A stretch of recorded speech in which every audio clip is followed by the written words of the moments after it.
evening. Welcome back to the Armchair Pundits Podcast.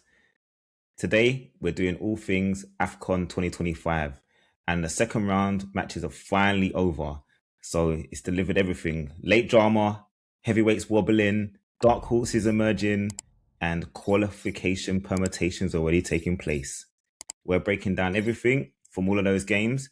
Gentlemen, first of all, James has provided us with a guest player, an African Nations Cup special.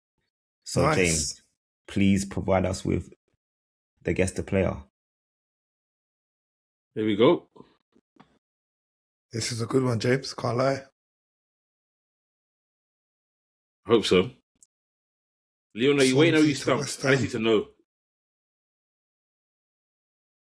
Leon. The person I thought had a few more clubs under their belt. So I don't think it's who I think it is. So yeah, at the moment, I'm stumped, but... Oh, good. Nah. Hopefully I didn't miss out some clubs, but when I did, I checked two places, and these were the clubs that were listed. I've got someone in mind, but it's just... I thought there was more clubs involved. To be honest, so did I when I thought of the player. Come on, boys. Say it. I'm going to make a guess, but it's just because there's not enough players. I don't think it's him. I went by a transfer market. Like I've done with the rest of them, and these were the clubs that he's listed have played at. So go ahead. I'll say I thought it was Andre Ayew. Who did you think it was, Bevan? No, who I thought it wasn't because he didn't play for West Ham, but I thought it was Gomez. Okay, it is Andre Ayew. Yeah. It is Andre Ayew. Yeah. I would have thought he played for more clubs as well, to be fair. Yeah, I feel like maybe I'm thinking of his brother. Emerge, like at so many different teams. You're probably mixing his brother, that's why. Yeah. Probably mixing them together and inaugurating their clubs. But yeah, cool. So I still don't know whether it was a good long one or not. But no, it was good. It was good, bro. It had me stuck for a minute. Well, that was Guess the Player. If you guessed it, let us know in the comments. Now, we're going to get straight into the games. So, gentlemen, first off, we have Angola versus Zimbabwe and a 1-1 draw. Angola dominating, but didn't really capitalize on the chances they created. What was your thoughts on the game? I think they were wasteful in front of goal, really. Joe Star scores a great goal, and he was very lively in the game, but they just missed a lot of chances. And I didn't really think that Zimbabwe were going to get anything out of it, but then they pop up with a late goal. I think Angola are going to ruin the chances that they miss. Really, it was half time. Yeah, goal. Yeah. I mean, Zimbabwe.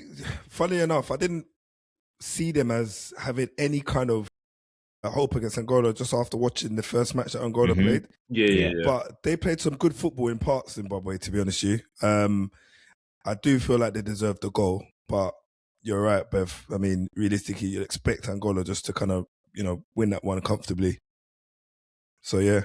It's the realistically, yeah, definitely. I mean, that draw kind of makes it difficult for either of them to go through because now they have to beat, Angola, either team has to beat South Africa. I think is it Zimbabwe left to play South Africa? I think so. Let me double check. Carry on.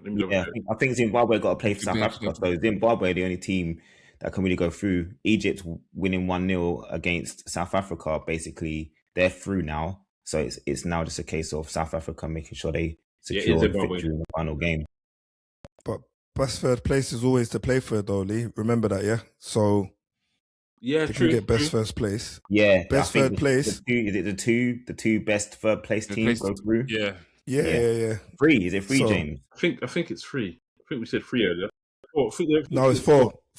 It's 4 to make up enough. Make up. And Angola have got 1 point in a minute. So if they leave with 4 and the other results go in their favour, they're in the next round. Because are Egypt going to rest players because they can? Do they have players that are on yellow cards? Because I'm pretty sure after this round, yellow cards gets wiped. So it makes sense. So if anyone's on a yellow card, you just don't play. Salah, no. Do you rest Salah because you don't need him? Salah's going to want to play. But do you need to play Salah? Do you need to play Marmoush. So it's going to be interesting to see what lineup they come up with. It will be. Well, that's a good segue to the Egypt-South Africa game. A pen for Egypt, a red card for Egypt. How do you feel? What was your thoughts on the game? I mean, I was a little bit disappointed in South Africa, if I'm being honest. I thought they might have given a little more, considering they were playing against 10 men for a long period. But Egypt's organisation is always been their biggest asset. How do you feel the game went? They were resolute in front of goal. Yeah, I can see. They were resolute in front of goal, to be fair. But similar to Zimbabwe, South Africa threw everything, including the kitchen sink, at Egypt, and it just could not break them down. But Egypt were throwing their body on the line, mate. Honestly, there was a couple of chances that fell to South Africa, and I thought, oh, here we go. Here's the equaliser. Nope, not a chance.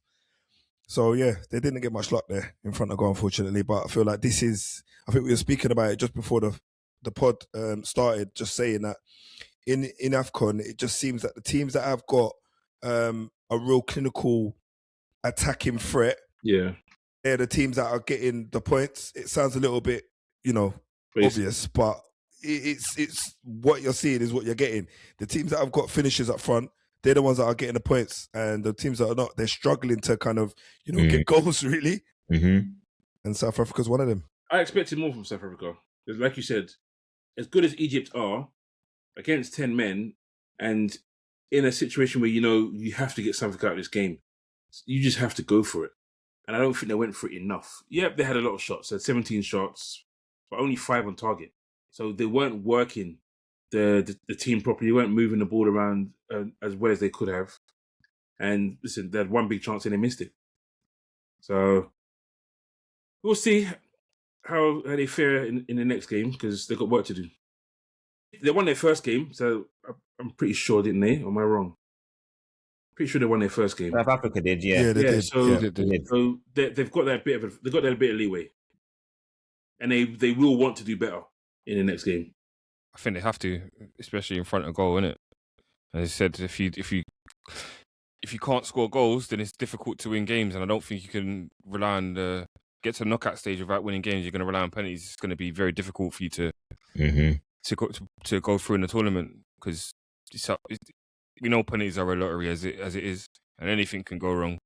So you want to take it out of the hands of that kind of thing in a tournament game. Yeah. Yeah, they got Zim next. I think that'll be a good game to watch, boys, to be honest. The South Africa versus Zimbabwe. I really do feel like that will be a very good game to watch. Well, so it's going to be a little bit of a rivalry. It's a rivalry. Yeah. That's my point. Plus, Southern plays countries in Africa, so... And they both got things to play for, innit? They've got things to play for, so...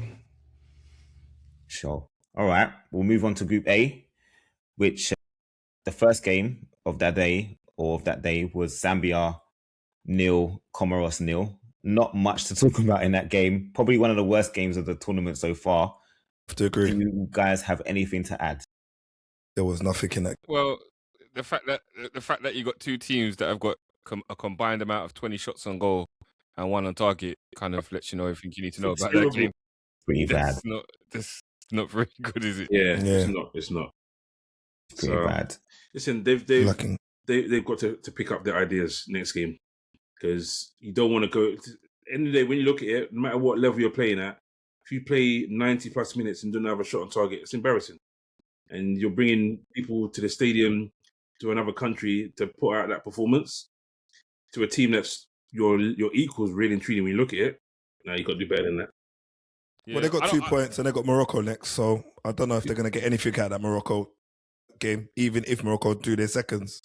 Do you know what it is? I think with Comoros, they're just trying to be hard to beat.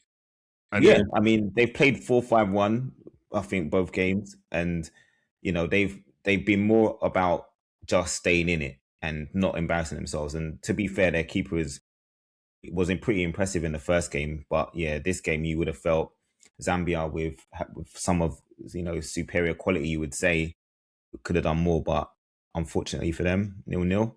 And disappointing. Maybe Daka was upset, was still worried about his neck, because that celebration in the first game. Oof. It's still bothering him.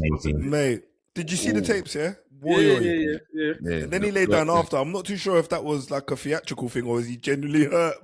It was horrible. It's hurt and embarrassed all in one, bro. Yeah, probably that. But yeah, go on. But yeah, we'll move on to, I would say, the game of that group. Morocco versus Mali. Two strong teams. And it ended in a stalemate, 1-1, 2 penalties. One scored by Brahim Diaz and the other scored by Lassine Sinayoko. What was your thoughts on the game and those penalty decisions? They're both pens. They're both pens for me. But I don't know. It was weird to see Morocco struggle to impose themselves on the game. I know Mali were very physical, but I thought Morocco are technically better. And being the home nation, I thought they would have just, shown a bit more. So, I don't know. Knowing who they had left, who have coming up next, maybe that was a factor. But it was a decent game in all. But it's just unfortunate that the only way to score was through penalties. Yeah, I think they're missing Hakimi. Definitely isn't He's back, an extra attacking threat. Well, he wasn't back for that game, but he should be back. Yeah, they said today. They announced today that he'll be back for the next game.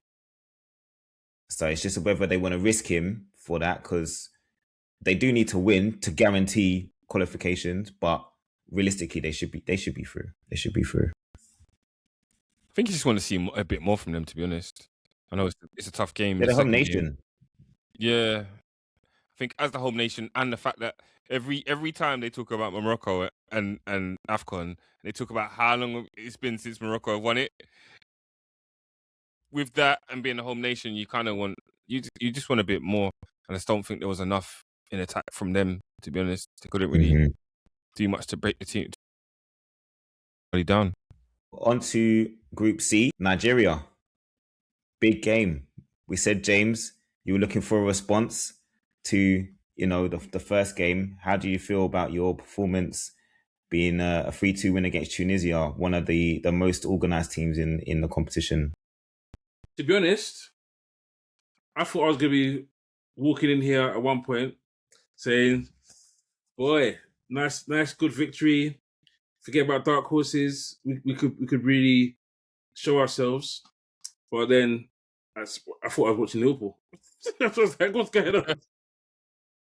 I was like, we got hit, we got punched, and then everything went to pieces. Like, we were holding on at the end. And I was like, come on, man. We've played so well in the first half. And we showed ourselves. It's just, finally, Victor Osimhen got his goal in the African nations after how many disallowed goals. Like, the guy lives offside. Oh my God. It was getting annoying, bro. I can imagine what it is to watch them, man. He's like the Black King Zagi, bro. Yeah. It's true, though. It's frustrating. Then obviously we get the goal with Ndidi, and then you're like, okay, cool. We're cooking. Then it's like, okay, who's our next best player? Lookman. Lookman scores. And I'm like, yeah, okay, cool. Again, goal, man. Composure again. And he got an assist as well for Osimhen's goal. Osimhen's goal. Hey, yeah. Let me roll back. That header, a very good header. He had easy headers. He had easy headers to score, and he hit him over the crossbar. But a really good header. But then he does. I don't know what he was doing. He did some nonsense. He got to a yellow card, and these guys need to realize these yellow cards stack up, man. He could now do a silly little an accidental foul, and he gets a yellow card, and he's out. Yeah. Luckily, or dissent. We're through. Yeah, luckily we're through. So really and truly, we shouldn't need to play anyone that's on a yellow card in the next game because it gets wiped. But even though it was shaky towards the end, I still thought it was a pretty good performance, and I was happy with it in general. So yeah, rest some players. I've been saying before, I want to see some of the new young midfielders come in and play some games. So hopefully we can rest an Ndidi because he's not young anymore, and we can see like Ebenezer Akinsenamiro come and play, and Dele Bashiru possibly play as well, and just see something different. Yeah, I mean, it was a game of two halves though, James, because in the first half, Nigeria dominated, and realistically, they should have literally blown Tunisia away, like blown them away. And I feel like, I don't think anybody would have said that they would have been doing them a disjustice. in the second half was more of a game, as in it was more of a battle on both sides because way more even. I wouldn't say even. I would say more. Tunisia just got wise to what Nigeria were doing, and Nigeria were just trying to overrun them, literally with pace, with power, and just giving them loads of problems. Whereas Tunisia just kind of were playing more percentages and were kind of relying on maybe a mistouch or miscontrol, and then latching on that and doing a quick counter. But you guys deserve to win at the end of it because overall, I work you lot with a better side, and 6 points for Nigeria. They've got Uganda next. You expect them to win that. So, yeah, man, on to the next round, eh? Indeed. Yes. And the other game in that group, Uganda, Tanzania, ended up in a draw. And unfortunately, a pretty big mispen in that game. Ooh. Can't miss pen in tournaments, Lee. You just can't, bruv. Well, there's been a few already in this tournament. Yeah. No, but when But that's why you don't want games to go to penalties like that. Because if you're missing penalties in the 90th minute, and that could be the difference between qualification and not. Yeah. Mm-hmm. Yeah. Sorry, Lamar, I'll cut you. No, I was literally going to say to you, it's when you're in a tournament setting and you have a penalty miss, you know that someone else is going to get an opportunity. And that's all you're kind of thinking in your head. And, whether or not it comes and they take it, it's the lower percentages, isn't it? I mean, you've got 90 minutes to kind of make the difference. And I feel like a draw between these two is probably the right score. But at the same breath, when you're playing the team that are maybe the same level as you or worse in your group, you want to get 3 points in it, because when you go and play the better teams, it's not necessarily guaranteed. Mm. But it's going to put more pressure because then you have to win the next game. Mm. If you and having to go win that next game means that you're going to have to attack. You can't just sit back and soak pressure, because then you're not going to get the victory, and a draw won't be enough to even get you the third spot in the group. And that's that first spot that's so key. So realistically, you have to go and get a victory against the teams that you would say you're arguably got more of a chance of beating. Yeah. Because now they to go and play Tunisia or Nigeria, you don't really have much hope. So it's going to be difficult, I'd say. Well, yeah. Moving on to Group D. So first game, Benin versus Botswana, 1-0 victory for Benin, and a deflected goal from Johan Roche from a Steve Meunier assist. Steve Meunier, known to Premier League fans. How do you feel that game went? Boy, Botswana didn't offer a lot going forward. Benin are a tough outfit, man. I think very strong outfit to play against. You can see why Botswana have struggled to score goals, because, as the commentator said, it's like a tropical storm where the attacks start and then they're over very quickly. It just comes straight back. I don't really see them coming through this group. I think the next game between Benin and Benin have got to play Senegal next. Yeah, that's going to be a very interesting game, because both teams need to win to guarantee qualification. Yeah. And I think Senegal got with 4. I reckon I do. They got more firepower. They got more firepower. No, you say that. True. But I mean, true. Is there a lot of difference between the way that Benin are and Congo play? They're both very robust teams to play against, and difficult to break down. So it could be a very interesting game. I think Congo are better. They've got a bit more about them, which is what made the Senegal game a bit tougher. But yeah, it's going to be interesting. It's going to definitely be interesting. The likelihood is, if that game ends in a draw, both teams are likely to get through, realistically, from either as the third best third, one of the third best teams, or in second place. So it all depends on how both teams see that game. The funny thing is that even Benin, even if Benin lose, just because of who Mozambique, Sudan, and Zambia have to play, I can't really see Benin even coming out of the best third finisher. Do you know what I mean? It's one of them. Yeah, I'd agree with know. Do you know what I mean? So it's like, I hear Benin might go into the Senegal game, think we need to win or we need to at least get a point, but it's like almost like they'll probably still be quite relaxed, knowing that, all right, the other guys are facing way more difficult tests with the quality that they've got against the quality that they're going to be facing. So you probably say that they would fancy themselves just to get through this. Just to move on, and the game between Senegal and Congo was a pretty good one as well. A 1-1 draw. Congo getting a goal and Sadio Mane equalising for Senegal. Senegal looking a little bit off at the moment. Their first game, obviously, they were really, really good, but I think Congo have shown how organised and physical they can be. They're going to be a tough outfit for anyone in this tournament. What did you make of the game? Do you know what? I think Senegal were a bit lucky to get with the goal that they got, because if there isn't an injury in the build-up, I'm not sure that doesn't happen. I agree. The way Masuaku went down was mad as well. Yeah. He's gone. He just collapsed, and then it was all over.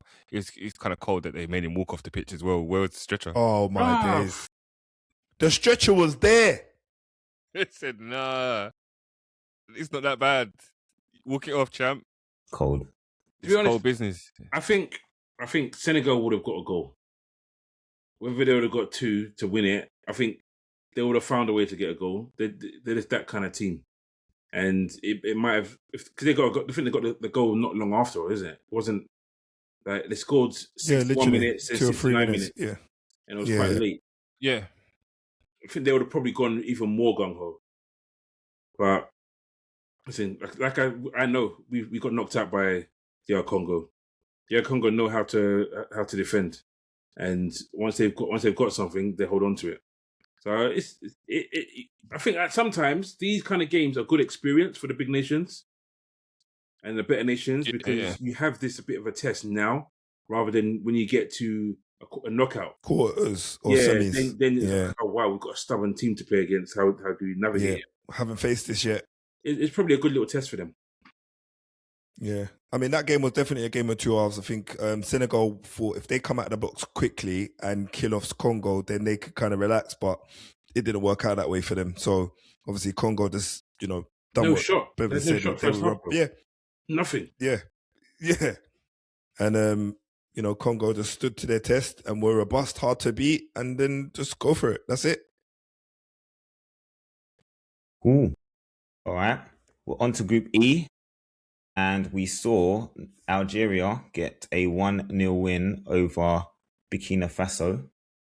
What did you make of the game? Very good game to watch, by the way, even though 1-0 probably doesn't tell you that. But it was a very, very good game to watch. Algeria will probably walk out of that feeling lucky. Mahrez will walk out being very peeved off, if I can use that word. He will be annoyed because they pulled him off early. Nah. Bruh. And he was having a good game. It wasn't like he wasn't influential. He's having a good game. But tactically,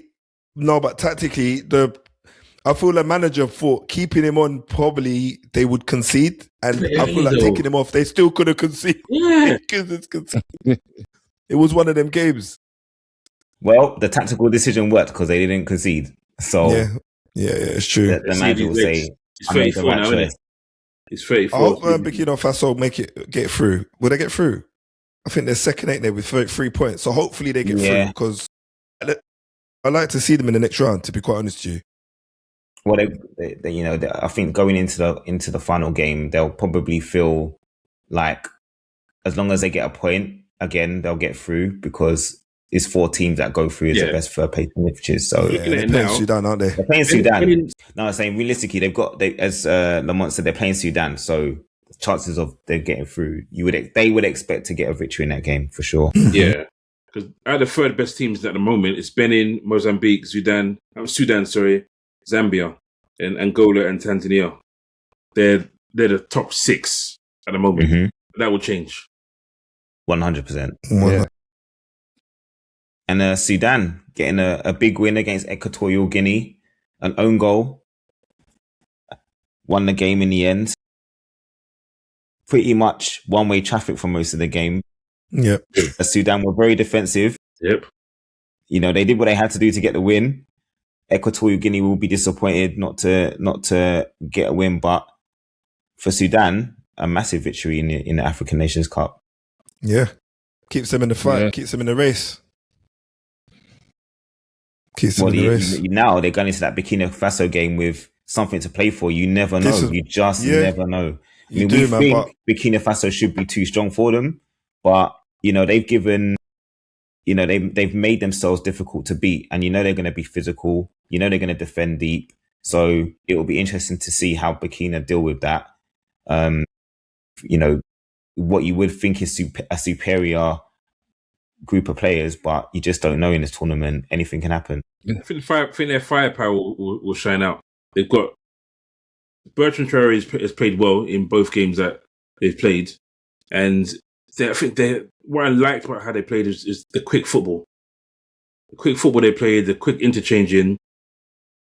I think, although like you said, Sudan will try and sit back, I think they'll outdo them. I just don't think Burkina Faso have been clinical enough. They've created chances, they just haven't had enough shots on target, and I think that's going to be the Achilles heel if they don't fix that fix that for the Sudan game. So we'll see. They play very good football as well. Very good football. They do. And the final group F, featured Ivory Coast and Cameroon. But before that, earlier in the day, we had what I would say is one of the best games of the tournament so far, Gabon versus Mozambique. 5 goals, man. Yeah, and I would say a rather shock win for Mozambique, 3-2 against Gabon. First years, bro. First for years. Yeah. What did you make of the game? I think Mozambique were good for the victory. Their keeper, even though he had a howler, also pulled off some very, very good saves. Like I think you looked if you looked at his result, he's on like on first flash score. If you look, he got like a 7.2, and you don't really get a keeper get a 7.2 because he got 2 goals. Yeah, that's true. Yeah, so he's like peppered. He made some very, very good saves. A little bit of the dark arts as well, which I know James wasn't a big fan of at all. I was willing for them to concede after his nonsense, bro. Bro, he saved 8 chances in that game. Mate. I do think Aubameyang was a bit wasteful in front of goal as well, because he had a one-on-one, he had a good header. But then, I mean, Mozambique almost scored one of the goals of the tournament as well. Mate. Well, the crossbar one. Great team goal. Yeah. Yeah. They were. This was one of my favorite games to watch of the whole tournament, man. It had everything. Yeah, agreed. It was end-to-end stuff. It's what you want to see, though, isn't it? Yeah. You want to see open football. You want to see intricacy. You want to see passing, and it's just it's fresh. It's refreshing, isn't it? Yeah, it's refreshing to see it. It's true. I'm gonna win. It's almost like they said, you know, we got our tactics, and this is within our tactics. So you're not throwing the tactics out the window, but our tactics are to use our strengths. So we've got quick players, we've got tricky players, and we've got guys that want to throw caution to the wind. And they did. So it was entertaining. They've also got a 42-year-old man still winning penalties, bro. Yeah, bro. 42. Yeah. Still playing like a young man, doing his thing. Yeah. What was he doing? What was he doing? I don't know. Why? He's the most experienced. Apart from Uber, he's the most experienced. Like, come on. They took him off at half-time. I swear he came off at half-time. So maybe something wasn't quite right. Yeah, they had to drag him, man. But Gabon are officially out now, innit? Yeah. They're officially out. So they got nothing to play for against Ivory Coast. That means Ivory Coast will be resting players. So that is scary for the rest of the teams in the tournament, to be quite honest. And obviously Mozambique got to go and play Cameroon. So coming on the back of a win, that'll be very interesting for Mozambique. Their tails will be high, you know what I mean, going into that game. Hopefully fancy themselves to get something so that they can, you know, be in the next round. One more thing on that. Why did the manager play Lamina centre back? Comes off the bench in the first game. I have no idea. After 30 minutes, plays well in midfield, and you say, "Oh, okay, I want you to build up from the back." I want you to play centre back and build up from the back. And then it's only when he went into when he midfield, brought him on, then they started playing again. Like, seriously. Madness. same thing happened when he came on with Oba on the last game, James. Him and Oba came on at the same time, right? And Yes. obviously no one knew that Uba was going to even play, but then he came on and he was basically involved in everything, Lamina. Everything. So they were unfortunate not even to get a result out of that game as well, to be fair to you. But yeah, this game, him playing centre-back was a disaster. That's a mistake by the manager there. Yeah, mate. But yeah. And on to the last game. We spoke about it. Ivory Coast versus Cameroon. Both teams cancelling each other out. Great goal from Ahmad Diallo. And our own goal from Conan. One of the goals of the tournament so far from Diallo, I'd have to say. But you can't give him that much space to then curl the ball into the top corner. Did you see the ball from the left-back? Yeah, it was brilliant. Yeah. I saw the pass here and I was thinking, right, if I play in FIFA right now, I'm hitting that one. That's the pass I want. And I thought, but he ain't going to do it. And I thought, right, he's done it. So obviously Diallo just obviously made them done what he had to do, finished his dinner. Yo, that game was like an insane 5 minutes. You had like a goal disallowed. You had hitting the bar. You had was there a penalty? No. Shout. Penalty shout. There's a penalty shout. There's no missed penalty. Yeah, penalty shout. Yeah. Then you get 2 goals. It's absolutely insane for a couple of minutes, man. But even before then, I think Ivory Coast has a lot of chances, and a lot of them fell to Frank Kessie, and some of them I don't know how he's done work. He's missed, yeah, but he seemed to be everywhere, absolutely everywhere. That's how he plays for them. That's how he was in the first game. He's like their main attacking threat. Yeah, he's box to box. Yeah, he said it. really, fully. Because I was thinking in their midfield, like James said in the first game, like it's like they got like a lot of DMs in the midfield and Frank Kessie. You think, how does this work? But it does work because a lot of the times they were just bricking teams out, and you think this doesn't make sense. And then when you juxtapose it with Cameroon getting the ball down and knocking it about the place, they seem to be a bit more mobile in the midfield as well. So it was kind of a perfect dance that ended up in a draw. Belieber was back as well. Again? Belieber back as well. Yeah, that was which was a surprise. That was a surprise. Because I think we all said he's out for the tournament. James was like, nah, bro, he's done. He's done. He's going back to England, man. He's going back to England. He needs to go on that med bed, but... No, I think that game was almost like a knockout game. The quality of it. Yeah. It was the first one where 2 even teams, and you saw it. Look, 13 shots, 12 shots, 2 shots on target each, 2 big chances, 1 big chance, all missed. It's mad. Yeah. It's mad. But and they hit the bar as well, innit? Yeah. Yeah, they hit the bar. Cameroon hit the bar as well. Yeah, rattled the bar. Madness for 5 minutes. This means it's good. There's a lot. There's still some good football to look forward to, and a lot to play for. I mean, there's only 3 teams that are pretty much guaranteed. Well, they're guaranteed pretty much to go through, but the rest, there's a lot to play for. So there aren't many teams that are out. Yeah, I think there's at least. Yeah, I think there's only 2 teams that are definitely out at the moment. Everybody else has something to play for. So Algeria, Nigeria, and Egypt are through. Yeah, that's it. They're into the next round. That through, and Botswana and Equatorial Guinea are the only ones guaranteed to be out. And Gabon. Gabon are out. Let's be honest. Yeah.